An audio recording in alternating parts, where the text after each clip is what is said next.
What happens to your soul after death? Ancient wisdom explored. When life ends, what becomes of your soul? Ancient teachings promise an incredible journey, but where does it lead? Long ago, before cities and writing, humankind faced its greatest mystery. Not a predator, not starvation, but what happens when breath ceases? This universal question evokes primal fear, or perhaps hope for what comes next. Imagine an ancient hunter looks upon his tribe member's lifeless body, his friend, now an empty shell. Where's the spark in his eyes? Where did his personality, laughter, and anger go?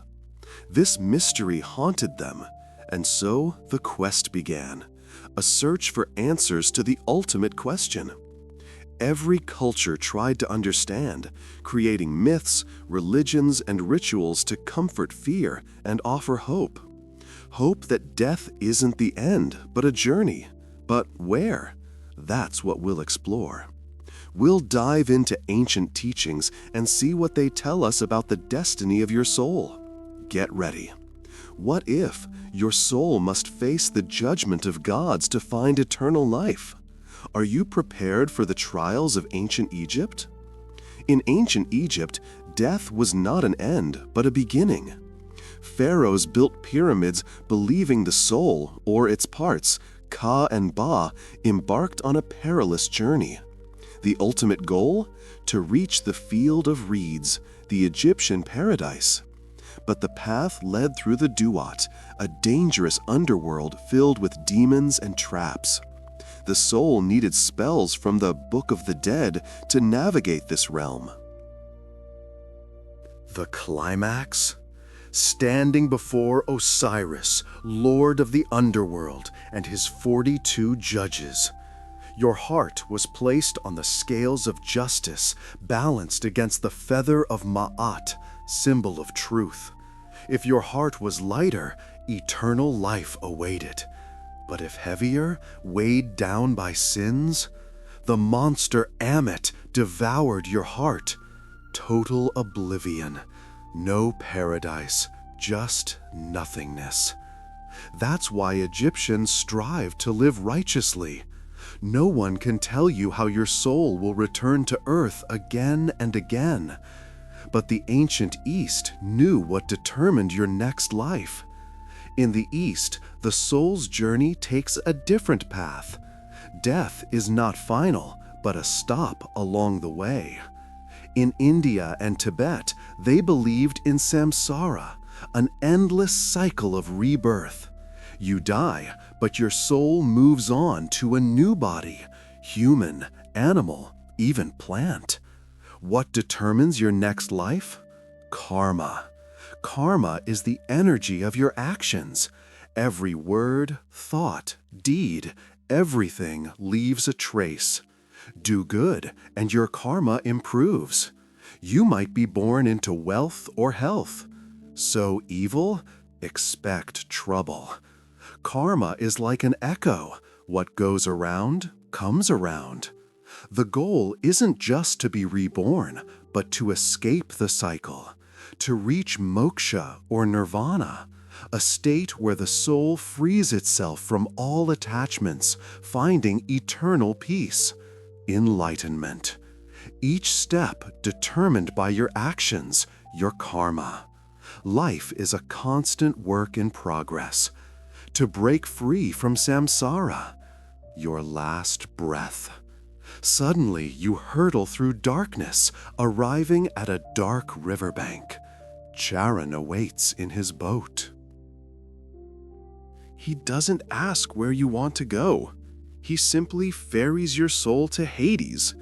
Forget karma. In ancient Greece and Rome, the soul takes a one-way trip, straight to the underworld ruled by Hades or Pluto. Your first stop is the river Styx. Charon, the boatman, requires payment, a coin placed under the deceased's tongue. No coin? Your soul is doomed to wander the shores forever. After crossing, you face Cerberus, the three-headed dog, guarding the gates. Once inside, there's no second chance. Judgment determines your eternity. Heroes and the righteous enter Elysium, paradise, eternal spring, peace, and bliss. You'll meet great warriors and wise men, a true reward. But evildoers met Tartarus, a deep pit of eternal torment. Sisyphus rolls his stone, Tantalus suffers from hunger and thirst. Hell's prison, where everyone gets what they deserve. And ordinary souls, those neither hero nor villain, they went to the Asphodel Meadows. Gray, joyless existence. Your life determined your eternal destiny. A harsh but very specific view of the afterlife. Think Egypt, Greece, and the East are it? Did you know there have been over 1,000 different beliefs about the afterlife? Some will shock you. We've seen how Egypt, the East, and Greece viewed the afterlife, but the world is vast. In Norse myths, the soul of a warrior slain in battle goes to Valhalla, an honor. Most others went to Hellheim, the dark realm of the goddess Hel. Not hell, not paradise, just a place for those who didn't die in battle. What about the Maya? Their underworld, Shabalba, had 9 levels, each level a new trial, new traps, demon gods trying to trick the soul, a test of strength to reach peace. Or African tribes? For them, death is a transition to the world of ancestors. The soul stays close, among the living, watching over descendants, influencing their fates. The ancestors were part of everyday life. They were consulted, asked for help. Not separation, but a continuation of a close bond on another level. Every culture sought to understand, creating its own unique, sometimes frightening, sometimes hopeful world for the soul after death. This shows how deeply this question sits in each of us. We've journeyed through Egypt, the East, Greece. But what if these ancient stories aren't just myths? What if they hide a piece of a larger truth that could change everything? We flew through ages and continents, from the majestic pyramids of Egypt, where souls were judged by the weight of their hearts, to the endless wheel of Samsara in the East, from the dark realm of Hades, where Charon ferried souls across the Styx, to forgotten Mayan and Norse beliefs. Each culture sought to unlock the great mystery. Where do we go after death? And what determines our eternity? But what's the truth? And is there one truth? Ancient teachings share common threads.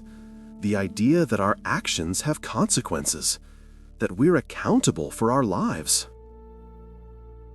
that there's continuation, transformation, not just nothingness. These are universal human desires for justice, meaning, immortality. Even today, science hasn't answered everything. We look to quantum physics, near-death experiences. Are we so different from the ancients? Perhaps they, closer to nature and intuition, knew something we've lost? So, what awaits your soul? No one can say for sure. But ancient beliefs are more than just stories. They help us think about our lives, how we live, because that may determine your great journey or the lack thereof. The choice is yours, and this question will haunt humanity forever. We've only scratched the surface of this great mystery. We've seen how the ancients viewed the soul's path after death, but it's just a piece of a larger puzzle. If these questions resonate with you, subscribe to Mysteries of the Spirit and like this video. That way, we know you're interested and we can explore these mysteries together.